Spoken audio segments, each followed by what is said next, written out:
Sepanjang tahun 2025, isu militer pertahanan mengalami dinamika yang meningkat. Mulai dari permasalahan revisi Undang-Undang TNI, pengembangan organisasi dan kekuatan TNI, hingga diplomasi militer TNI ke penjuru dunia. Berikut adalah catatan akhir tahun CNN Indonesia dengan topik militer dan pertahanan.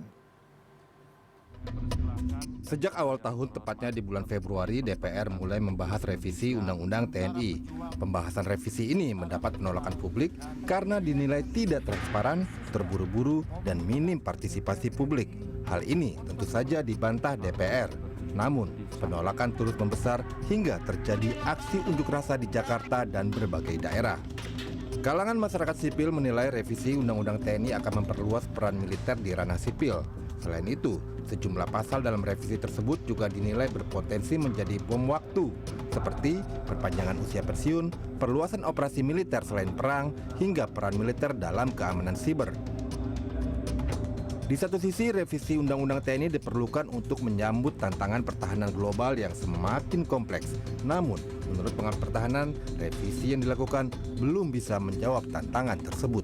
Ketika skopnya tidak jelas, dan ini tentu saja akan menjadi interpretasi apakah ini adalah bentuk dari militerisasi atau kalau misalnya dalam kajian akademik kita bilang sekuritisasi atau kayak apa gitu. Ini memang ada ruang yang memang butuh sebenarnya penegasan lebih lanjut yang sampai sekarang bagi saya masih belum cukup. Undang-Undang TNI itu tidak menjawab kebutuhan pertahanan kita untuk jangka panjang dalam artian 25-30 tahun ke depan. Jadi isi dari Undang-Undang TNI itu sangat disayangkan karena yang paling esensial itu adalah pertambahan usia pensiun. Akhirnya jadi seakan-akan Undang-Undang TNI itu untuk menservis para jenderal. Jadi terlalu banyak jenderal yang tua-tua gitu kan. Revisi Undang-Undang TNI juga tidak menjawab kebutuhan kolaborasi sipil militer. Padahal, dalam tantangan perang hybrid dibutuhkan kerjasama apik antara sipil dan militer. Di luar negeri itu sebenarnya trennya tuh adalah bagaimana sipil itu masuk ke militer, membantu. Misalnya cyber, ya kan. Sekarang banyak orang-orang yang ahli cyber itu kemudian masuk ke dalam organisasi militer, diatur mekanismenya. Karena memang tugas pokoknya tentara di mana-mana tuh adalah perang. Kita nggak bisa lagi ngomong, oh nggak ada perang konvensional lagi kok, karena semua strategi dan peperangan itu kan harus dibangun dan itu dibangun bertahun-tahun. Karena payungnya Undang-Undang TNI itu kan Undang-Undang Pertahanan. Undang-Undang Pertahanan itu nomor 3 tahun 2002. Itu juga itu yang paling urgent sebenarnya kita diubah. Karena payungnya ada di sana. Anda tidak bisa merespon ancaman hibrida. Kenapa? Karena Undang-Undang Pertahanan itu nggak nyebut ancaman hibrida. Ancamannya cuma dua, ancaman militer dan ancaman non-militer.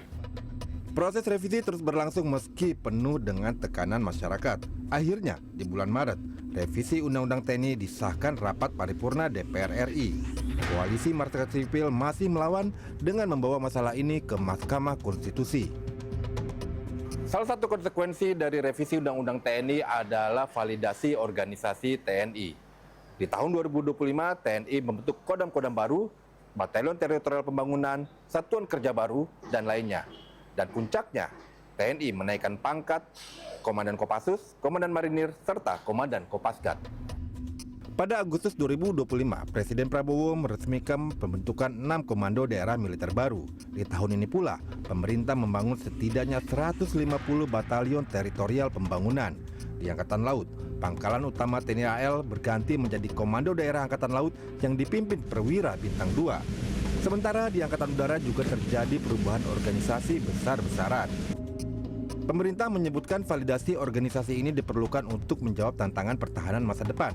Namun demikian, ada juga pendapat yang menyebutkan validasi organisasi merupakan salah satu upaya mencegah terjadinya penumpukan perwira. Yang pasti, perubahan dan penambahan organisasi dalam tubuh TNI dinilai tanpa kajian yang menyeluruh dan sosialisasi. Cuma kan problemnya, sampai hari ini tidak ada penjelasan bahwa semua pemekaran itu berdasarkan dengan alasan-alasan strategis, gitu ya. Bahwa ini perkembangan ancamannya seperti ini, maka kemudian dengan landscape seperti ini kita akan melakukan respon seperti ini.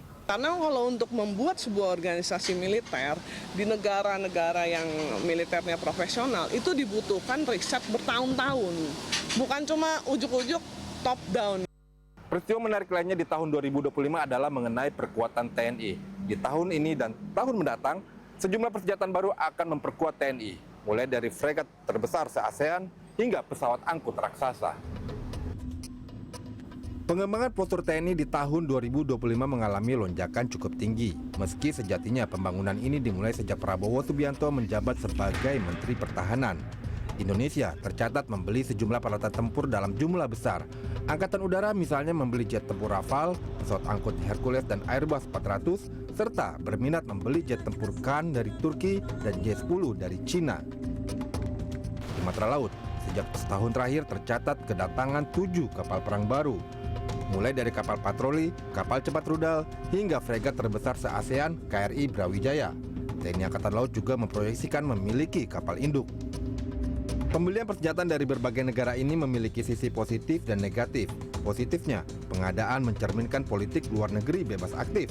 Namun, banyaknya sumber dan jenis persenjataan yang dimiliki memiliki tantangan operasional ke depannya. Kalau bicara negatifnya, tentu saja itu punya potensi untuk menambah kos karena kita bicara tentang pemeliharaan, ya kan? Tapi di sisi lain, itu mencerminkan bahwa ada pergeseran, bahwa ketika kita bicara tentang pembelian alutsista, tidak semata-mata kita mempertimbangkan alatnya, speknya, tapi kita mempertimbangkan dari mana dia berasal. Dengan kata lain, kita juga sudah menghitung bobot politik luar negeri. Di sisi lain, pengadaan persenjataan yang masif sejatinya memerlukan keterbukaan sebab dibeli menggunakan uang rakyat. Selain itu, pembelian persenjataan juga memerlukan kajian dan perhitungan yang matang agar bisa efektif secara jangka panjang. Kemudian kita bisa lihat bahwa perencanaan itu banyak yang ujuk-ujuk, ya kan? Kan sebenarnya kita tuh bisa ngitung kan kemampuan negara dan kebutuhan pertahanan. Itu kan ada hitungan ya sebenarnya, nggak tiba-tiba oh kita pengen beli kapal induk gitu kan. Kapal induk misalnya, itu kan harus dihitung pengawalnya, BBM-nya, krunya, dan yang lebih penting lagi adalah doktrin Angkatan Laut di awal. Tugas militer selain menjaga kedaulatan adalah menjalankan diplomasi ke negara asing. Tujuannya adalah menjaga kepentingan nasional di ranah global. Di tahun 2025, TNI menjalankan diplomasi militer yang sangat dinamis. Di awal tahun, TNI mengirimkan prajuritnya untuk peringatan Hari Republik India. Total ada 352 personel TNI yang mengikuti kegiatan tersebut. Peran TNI dalam gelaran di luar negeri berlanjut pada Juli 2025. Saat itu barisan TNI ikut berpartisipasi dalam perayaan Bastille Day di Paris, Prancis. Kontingen Indonesia mendapat sambutan cukup meriah dari warga Prancis dan pemimpin dunia yang hadir saat itu. Misi TNI di luar negeri juga mencakup bantuan kemanusiaan ke Gaza, Palestina. TNI Angkatan Udara mengerahkan pesawat C-130J Hercules untuk menerjunkan bantuan bagi warga Gaza korban perang dengan Israel. Total bantuan yang disalurkan mencapai sekitar 90 ton. Bahkan dalam sidang umum PBB, Presiden Prabowo juga menyatakan siap mengirimkan 20.000 pasukan TNI untuk misi penjaga perdamaian di Gaza. Itu adalah sinyal positif. Gitu. Di satu sisi kita ketika kita bicara dalam menjalankan politik luar negeri, memang tidak hanya bisa sekedar kita melepaskan itu hanya kepada Kemlu saja, tapi juga Kemhan juga harus melakukan itu. Gitu. Dan di sisi lain, itu juga mengimbangi Pak Presiden dan juga ikut mempermudah kita sebenarnya. Bagaimana untuk menjaga posisi kita untuk tetap menjaga pengaruh ya. Di tengah meningkatnya ketegangan geopolitik terkait isu Laut Cina Selatan, diplomasi militer menjadi penting untuk menjaga kepentingan nasional. Indonesia sedapat mungkin tidak terjebak dengan aliansi dan kepentingan negara-negara yang berseteru. Menurut saya ini salah satu bagusnya Pak Prabowo ya. Jadi kemampuan dia melihat dan menganalisa setelah menggunakan geopolitik itu untuk saat ini kelihatannya cukup fasih. Jadi di tengah konflik Cina sama Amerika, kita nggak mau memilih salah satu. Ya kan, untuk itu kita leverage melakukan diversifikasi. Jadi kita membangun hubungan juga dengan Rusia, kemudian membangun hubungan juga misalnya dengan Timur Tengah atau negara-negara yang baru kita ini seperti Turki, Eropa, ya kan. Itu yang penting, karena kalau enggak dua negara besar ini, Cina dan Amerika, itu sama-sama menekan. Di tahun-tahun mendatang, dinamika isu pertahanan dan militer diprediksi semakin dinamis. Alasannya adalah kondisi geopolitik regional dan dunia yang masih belum stabil. Gesekan antara sipil dan militer di dalam negeri pun masih akan terjadi. Padahal, jika bicara kepentingan dan keamanan nasional, tentu menjadi tanggung jawab bersama. Tim Liputan CNN Indonesia, Jakarta.